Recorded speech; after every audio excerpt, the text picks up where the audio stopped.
Well, this is Current Yield, Grant's interest rate observer of the air. And I am Jim Grant. And with me, as always, is the great deputy editor of Grant's, Evan Lorenz. Good morning, Evan. Good morning, Jim. And Henry French, as per usual, at the dials. And we have a guest today, and he is none other than Jonathan Litt, who is the founder and chief investment officer of Land and Buildings, which, as you might conjecture, has something to do with real estate, which is the topic of the day here at Grant's. And besides, of course, interest rates, ladies and gentlemen, are our middle name here at Grant's Interest Rate Observer. Evan, I've been waiting, 10, 20, 30, 40 years for a proper bond bear market. And I'm not going to pin you down and say, is this it? Because as you know, we have had several, should we say, not especially well-timed explorations of the possibility that this is the new bond bear market. But I'm looking at some of these graphs of the 2-year and 3-year note and watching them go straight up. And I'm thinking, wasn't this what Grant's Interest Rate Observer was made to observe? It's certainly nice to have interest rates you can observe without a magnifying glass. I know. You know, I meant before we start, I meant to ask someone who can work a Bloomberg terminal. Not that I can't. It's just that it's unfamiliar. I've given that up. But just what is the population of securities these days yielding less than zero in nominal terms? As recently as 2020, it was like $18 trillion worth. $18 trillion worth of bonds, notes, and bills priced to yield less than nothing, which I thought at the time and still think is one of the greatest compliments ever paid to the world's central banking fraternity and sorority, to think that people would, I'm going to invest in the full knowledge that I'm getting less than nothing because I have such confidence in the capacity of you, doctors of economics, to depreciate the currency in which I am choosing to invest my life savings. Yeah, here, take it and go and shred it. What are you thinking about? Evan, can you tell us how many securities are priced to yield less than nothing? If you were at a convenient terminal location? I'm actually just pulling up on Bloomberg right now. As we're speaking, there are currently $2.5 trillion worth of negative yielding securities, but that's as of yesterday's close. Yeah, okay. Well, Jonathan Litt, good morning. And good morning. Thank you for having me on the show. Yeah, well, it is our pleasure and privilege. Jonathan, tell us if you would be, am I correct in guessing that Land and Buildings is a real estate oriented enterprise? You would be correct. I knew that, and Evan knew it full well. I know you two have talked before, and you've been very helpful to Grants. So tell us a little bit about how, this is kind of a cosmic question, but you see I dare say, as many as 360 degrees worth of the real estate world. What ought the non-real estate specialist ought to know about the opportunities in real estate, commercial real estate, particularly today? Yeah, sure. Maybe just a quick background. I've been investing in real estate and in particular publicly traded real estate since the late 80s. Spent a large part of my career on the sell side as a global property strategist and the U.S. property analyst. So we had a lot of time in the market during this bull market in bonds and looked at all categories of real estate as an analyst and today at Land and Buildings, where we invest in the last 13 years in publicly traded real estate stocks, including REITs. I think, the landscape of a rising rate environment such as we have today is one which is going to impact, depending upon the move and the extent of the move, really the valuations of all investments. In the real estate world, people talk about cap rates. And of course, cap rates are kind of interest rates spelled alternatively. Tell us about what a cap rate is and how cap rates are moving in the context of this really quite violent updraft in bond yields. Sure. It is interesting. Cap rates are the yield that you earn in the first year of owning the real estate that you buy. So you buy something for $1, you get a 5% yield. And so that's what a cap rate is. It's not dissimilar from a multiple that we talk about on the S&P 500, but it's the inverse. So a 5% yield would be a 20 multiple. For example, if you were looking at a traditional non-REIT equity security.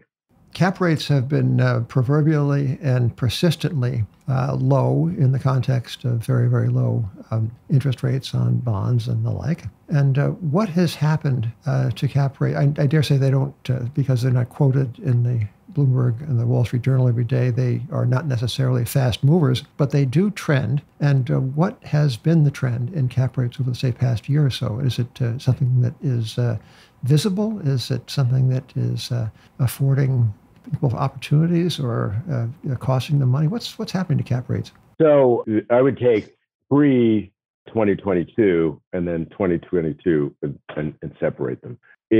Once the Fed, dropped rates and started the massive quantitative easing, and we had the fiscal policy stimulus, we saw the cap rates or the yield on real estate drop fairly dramatically. So the multiple going up. And we saw that a bit in 20 and more so in 2021, not dissimilar to the multiple expansion we saw on the S&P 500. This year, with the rise in rates, we have seen the REITs fall as much as 10 to 15%. And you bring up an interesting point, right? We don't have like a ticker on the screen that says what's happening in the private market. We have a ticker on the screen that says what's happening to the public real estate stocks that own the real estate. And sometimes the market public REITs will over or underreact, but what we saw as the Fed commenced its interest rate rise, quantitative tightening discussions, was that jawboning, I should say, was that the real estate stocks came under pressure, down about 10 or 15% at the low. Today, they're down more like 5%. And I think there's a rationale for why they're not down 15 or 20%, which I'm happy to get into. What strikes me as a paradox, Jonathan Litt, is that so many, Evan and I and Grants have our offices at 233 Broadway, the storied, beautiful Woolworth building, one of the first skyscrapers dated 1913, 1914. I forgot the date it went up. But before the Great Plague of 2020, the building was full. Elevators were full. The restaurant and the lot, ditto. Now, I don't know. Evan, 1/2 maybe of the traffic you see? I think citywide, the number is more like 1/3 people are going back to the office. No, what's not so great? Being spread out across the country and trying to keep the team on the same page and focused on task. That's why we are huge fans of Coda. Teams working all across the country. If your best work is spread out across documents, spreadsheets, and a stack of workflow tools you have to jump in and out of all day, you need Coda, the doc that brings it all together. Now, Coda is endlessly customizable and connected. It adapts to your growing teams and changing strategies, and it is synced. Make an update in a table, and it automatically shows up everywhere. No more relying on copy and paste to keep linchpin projects current. Your team can operate on the same information and collaborate the same way we all want to, quickly and efficiently. So with Coda, you can solve for just about anything. And right now, you can get started having your team all working together on the same page for free. Head over to coda.io/yield. That's CODA.io to get started for free. Coda.io/yield. It would seem to the layman, Jonathan, and I, ladies and gentlemen, we were speaking to a recurrent winner of the top analyst prize at Institutional Investor Magazine and others. It seems to the layman, Jonathan, that the physical properties themselves, we'll get to the stocks in a moment, but they ought to be trading lower, given the risk that what appeared to be the something temporary having to do with the coronavirus is now going to become, this is all rather trite, but a permanent change in the way people live and work.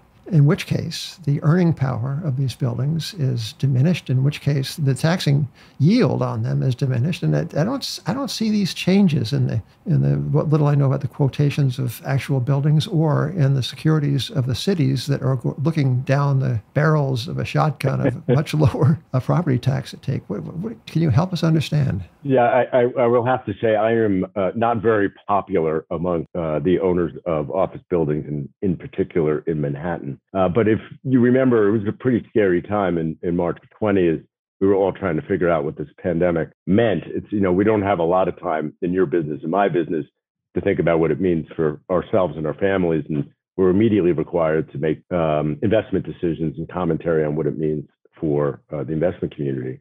And I remember listening to Larry Fink from BlackRock and Gorman from Morgan Stanley, and they remarked how incredibly well the organization was operating with the sales force working from home. And, I looked at my partners after those comments and I said, New York office is going to have a major problem whenever we get to the other side of it. And we put together a white paper, which you can find on our website at Land of Buildings, in May of 20. And we said, there's an existential hurricane that's going to impact office, and in particular, New York office and older Class B and C buildings, such as the Empire State Building. And there is a company called Empire State that owns the Empire State Building, where you have much smaller tenants, easier to work from home, and it's going to be quite problematic. And we sort of put our finger in the air and said, if people come to work one less day a week, that's 20% less people in a building, right, post-pandemic. And that could lead to 20% higher vacancy rates. And that starts getting into your part of the world from my part of the world. I'm an equity guy. Once you get to 20% vacancy rate on top of what we had pre-pandemic, you start getting defaults on the underlying mortgages and bonds that people have in these, that they borrowed against these buildings. So equity gets wiped out, and now you start getting into the bonds. We're not there yet because, there's long-term leases, the tenants are healthy, they're paying the rent. But as those rents are coming up, we're seeing that the amount of space that's being leased is falling quite dramatically. And we don't know the end of the story yet because, as Evan said, it's about a third of people are back in the office, and I don't know what regularity that is. And places like Manhattan are really going to struggle. But with everything that comes out of the unintended consequences of the pandemic on a market like Manhattan office, there are beneficiaries as well, which I can talk about. But we do think the Manhattan office and office generally is likely to be challenged in terms of valuations and possible loan defaults for those that have too much debt on their property. I'd love to get into the winners, but just in terms of losers, prior to COVID, gateway cities like San Francisco and New York had some of the highest valuations and therefore the lowest cap rates due to the idea that these cities have limited room to expand and they've historically had strong demand for space. I remember like Class A office in New York used to be like in the low 3% cap range, which equates to kind of like a 30 times earnings multiple or higher. How bad do you think the decline in gateway city demand and kind of valuations are going to be? And over what period of time do you think this plays out? Well, so, before the pandemic, we were a bit concerned about office because really the only net lessee of office space was the co-working tenants like WeWork. So if you looked at the net absorption into Manhattan, if it weren't for WeWork, we would have seen occupancy rates rising pre-pandemic. As we did more work on this before the pandemic and subsequent to the pandemic, if you looked around the country, markets like New York and San Francisco and Dallas, we're seeing net migrations of population out of the cities or declining growth or net migration out. And that's really a big demographic pig in the python. That's the millennials. We've all read about it now, but the millennials are at a stage of their life where, living in a small apartment in a major city is not really conducive to having 1, 2, 3 children. And they're at that point where that's the lifestyle they want. They started moving to the burbs. And obviously the pandemic materially accelerated that. So we had concerns about office pre-pandemic, more demographic related. And, that is a more substantial problem now that people can work from home and work from remote locations. Jonathan, could you compare the perhaps existential problem in the office market with what has happened over the course of many years with shopping centers? I remember when Amazon became a thing. And it became a thing, as Marty Hale was reminding us just the other day, it became a thing in cycles. The stock went to the moon, then returned to Earth with a thud. And so the movement to away from physical retailing was not something that occurred overnight, over the course of 15, 20 years. And the timeline of the valuation of shopping malls, might that provide a guide or a model for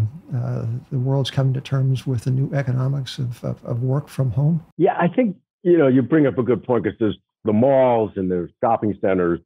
And, prior to the pandemic, many tenants that were in the malls, the department stores, they were being adversely impacted by e-commerce. And so we had too many malls, 2,000 malls in America.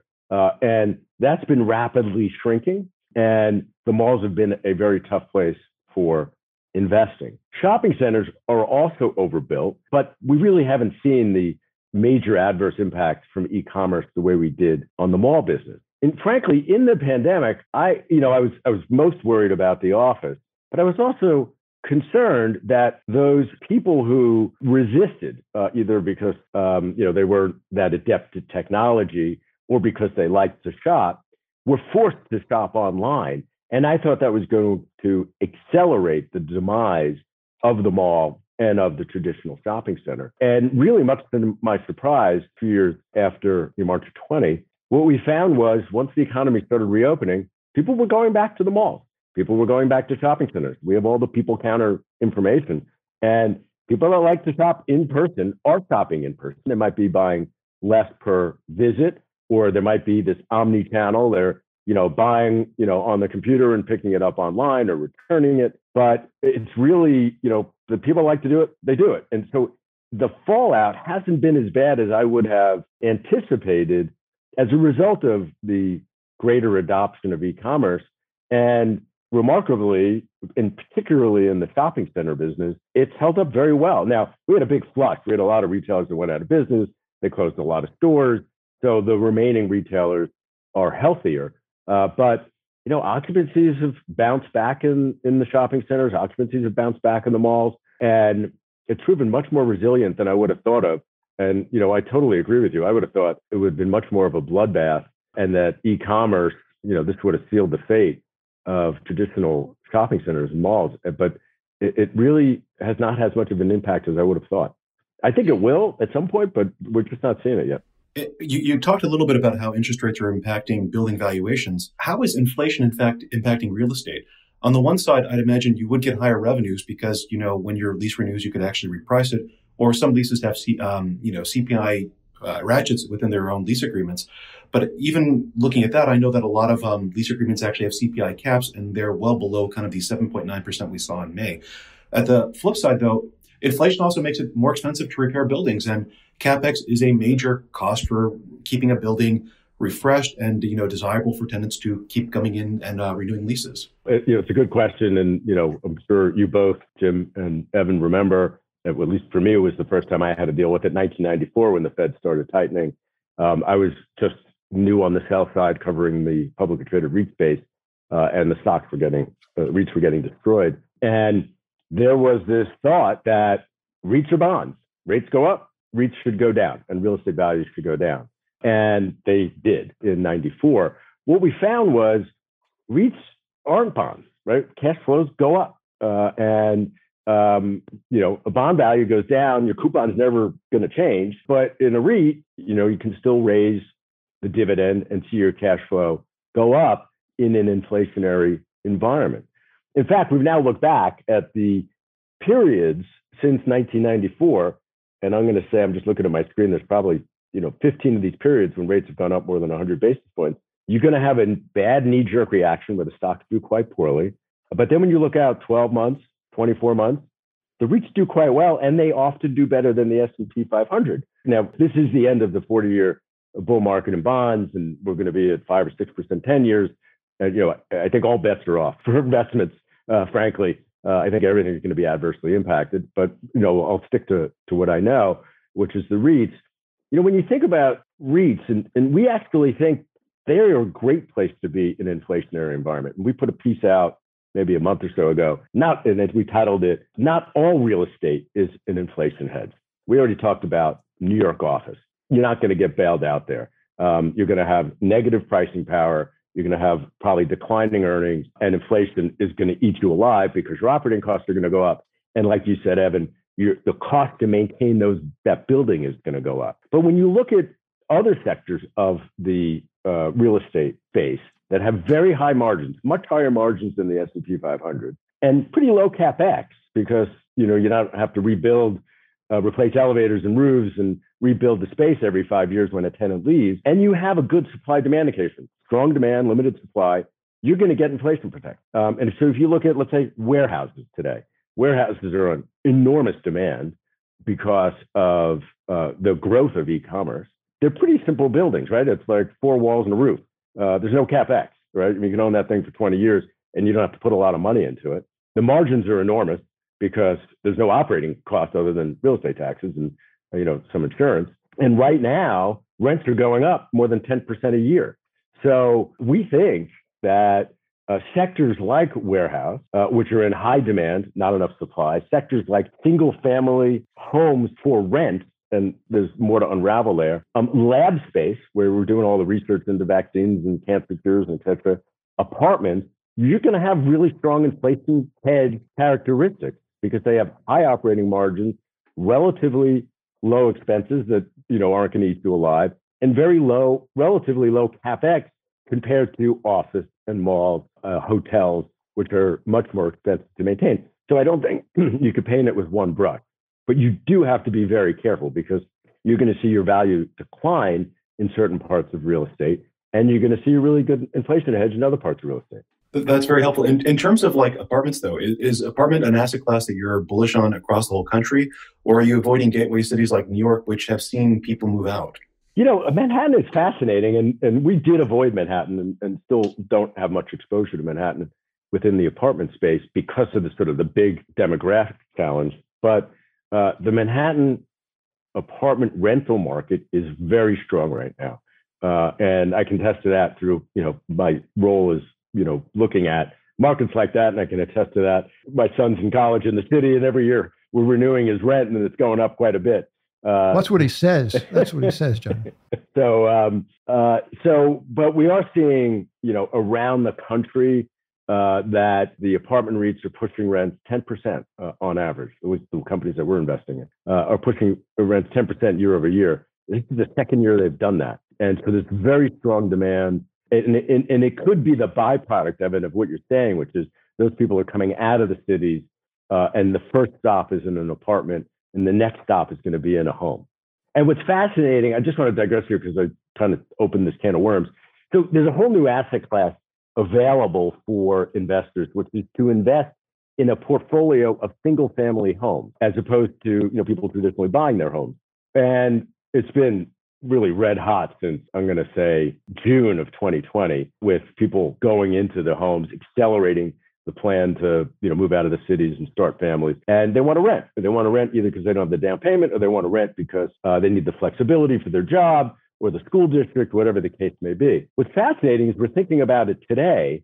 The cost of owning a home, between price appreciation and the rise in mortgage interest rates, the cost, that check you have to write every month is up 30 or 40% over what it was pre-pandemic.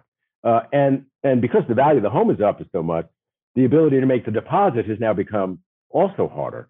And the option to rent your home is more attractive. We now have institutional owners that are keeping these assets in a condition and marketing them in a way which is much more attractive to somebody who might otherwise not want to rent a home from another individual. And so this business is being institutionalized, and also seeing just tremendous rent growth in the current environment, and it's still affordable compared to buying a home. What income vehicles especially strike you as desirable? I'm biased towards this inflation hedge protection. So I would be in, and I mentioned it briefly, warehouse, single family for rent, lab space, apartments. The traditional investment income vehicles in the public space being the net lease REITs. So this is where you buy a Walgreens, let's think about a freestanding pad at a shopping center, 5 or 10,000 feet, 20-year lease to Walgreens, great credit. It's basically a bond. They're going to struggle in valuation. They're going to have a real impairment to valuation. Even though you're going to get a good income, let's say a 4 or 5% dividend yield, you're going to have an erosion of value because that credit tenant and that long-term lease is not seeing rent growth that's going to keep up with inflation. So I think a lot of people think, oh, I'm going to go buy the net lease REITs because it's a good place to get income. It's got a higher dividend yield, and I think that's going to be problematic. And I think that you're going to see that the value of what you own is going to be under pressure as rates go up, and that income will be illusory because of what you're losing on the other side, which is the value of the investment. Jonathan, you mentioned a few minutes ago that a gentle rise in inflation, say if the 7%, 7.9 or 8%, whatever it's going to be next week, if that dwindles to 5, 3, 4, whatever, that is one thing. But if the inflation proves persistent and if it persists 5 and 6%, it's something very different. Can you help us understand what exactly is the crossover point that makes inflation more or less benign and the other side makes it more or less toxic? So I think it's a similar answer. I think it's going to be a problem for those the real estate that does not have pricing power because there's too much supply and there's weak demand. So it could be the net lease, it could be shopping centers, shopping malls, office buildings. I think are really going to be challenged. But when you get into a category where the demand today is so far outstripping the supply, in order for new supply to come online and be a party pooper, for lack of a better word, you need rents to go up a lot because your land costs, your construction costs, your labor costs to build, everything is going up so much that it's going to have this effect of keeping supply depressed until rents go up enough to justify new construction. So, in those sectors, again, the ones that I talked about, warehouse, apartment, single family for rent, lab space, I like that equation. I don't think inflation is going to eat us alive because we're not going to get overbuilding. What typically happens in a Fed tightening cycle is publicly traded REITs do quite well in the tightening cycle, and they tend to outperform because there's a lot of growth and inflation, whatever. But when the wheels come off of real estate is when the Fed's done. Demand's falling, supply is typically peaking, and the capital markets then become tight. And if we look back at when we've had some very bad public and private real estate markets, it's typically at the end of the Fed cycle. And based on what I'm seeing today, I'm not seeing peak supply in any property type. And so I don't see it yet. But if we do get the kind of rent growth that's going to bring on supply, then I do think we're going to have to worry about what happens once the Fed is successful at tightening lending to real estate and reducing the demand for real estate, because that supply will probably be elevated. Jonathan, some of our readers I know are interested in mortgage REITs. Any thoughts there? I think they're problematic, particularly the residential mortgage REITs. I think that you're going to see a much slower pace of refinancing. And, to the extent you were counting on refinancings, you're now going to be stuck with lower coupon debt because the mortgage rates that people took out are below what they'd have to replace it with today. And I think the book values of the mortgage portfolios are going to continue to come down. They try to hedge against interest rates and spreads, but we've already seen about a 10 to 15% decline in book values with the move in rates. They pay very big yields, that's like a 10% yield. But I do think the book values will come down, and at some point, those yields are going to come under pressure as well.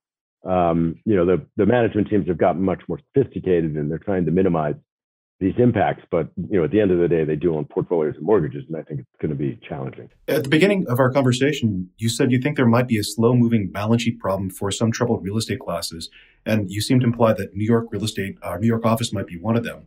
And just looking kind of New York office REITs, they seem to have leverage of I want to say 6 to 10 times net debt to EBITDA. And they would tell you, years prior that was prudent because, they may be borrowing 50 or 60% of a building's value. But if that value is coming down and the income that building produces is going down, how does this play out? And over what time frame do you expect problems to arise? It's a good question. And we think about it, and, I would say that there's probably more highly levered buyers of Manhattan office that are in the private market than are in the public market. The REITs are generally disciplined and live in that 30 to 50% leverage level. Obviously, when values go down, the leverage level goes up, not because it was intentional, but because of the unintended consequence of the value of the real estate going down. But I think where we're going to have the issues, and they'll probably show up in the CMBS market, is like we saw in the mall. Carl Icahn famously had that short on the indexes that were heavy in malls, is these CMBS portfolios, which tend to have the higher levered collateral in the New York office market and San Francisco and Los Angeles. I think that's where the problems are going to emerge more so than in the public REITs. I would be very surprised to see the public REITs defaulting on mortgages like across the board in the office space. I think that we're going to see private borrowers who took on much more leverage really struggling. Well, this is terrific. Thank you, Indeed. Indeed? Yeah.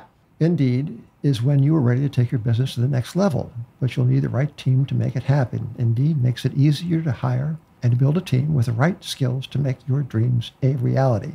If you're hiring, you need Indeed, because Indeed is the hiring partner where you can get, attract, interview, and hire all in one place.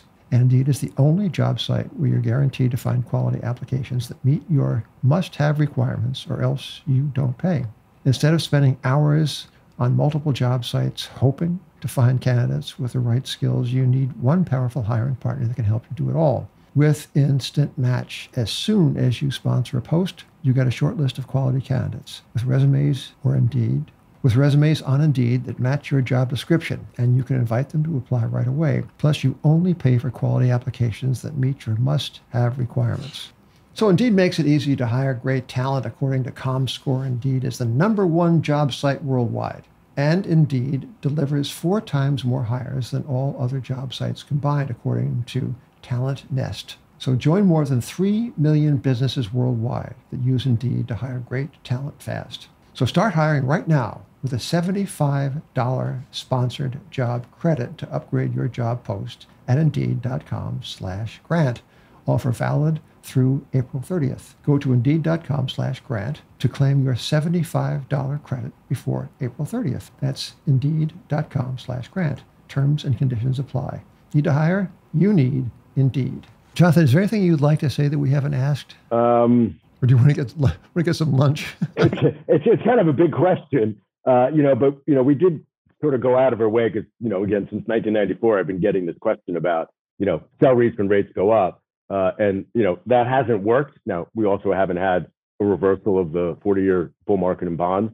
And if this is in fact the reversal of that, valuations are going to be impacted. And they're going to be impacted of all investment opportunities. And, I'd really encourage, I said a lot of it today, I'd encourage you to, look at our piece on why not all real estate is an inflation hedge, which implies that certain real estate is. One exercise we just did for our investors this quarter, we put it out earlier this week, was we said, if you look at a warehouse company today, and I talked to you about why I thought warehouse makes sense, and this one in particular, it has 40% growth in its income if you just roll all the rents to market where they were at the end of last year. So it looks like a super low cap rate on in-place rent of about 3%. But if you roll the whole portfolio to market, it's more like a 4.6 cap rate. And we said, okay, well, is that reasonable in the current financing environment and or the financing environment we might have 12 months from now if the Fed does, the $95 billion and the 300 basis points increase. And we don't know exactly where financing will be. I think the financing market for real estate has already largely priced that in. And so we said, well, where did transactions happen pre-pandemic when financing costs for real estate was about where they are today? And would that 4.6 cap rate be expensive or cheap or fair? And I would say, going back and looking, we happen to been involved in a couple of large warehouse transactions. It's in the zone of fair. So bargain basement, not super elevated. Plus it has the inflation hedge characteristic. And so we think that's okay. Again, we did the same exercise for net lease and for office, and they are problematic. That would be the last point to make on where we see this. Well, this has been terrific. Jonathan, thank you so much for being with us. Evan, I will see you around the campus. Henry, thank you. And ladies and gentlemen, thank you for listening. Until next time, this is Jim Grant on behalf of Grant's Interest Rate Observer.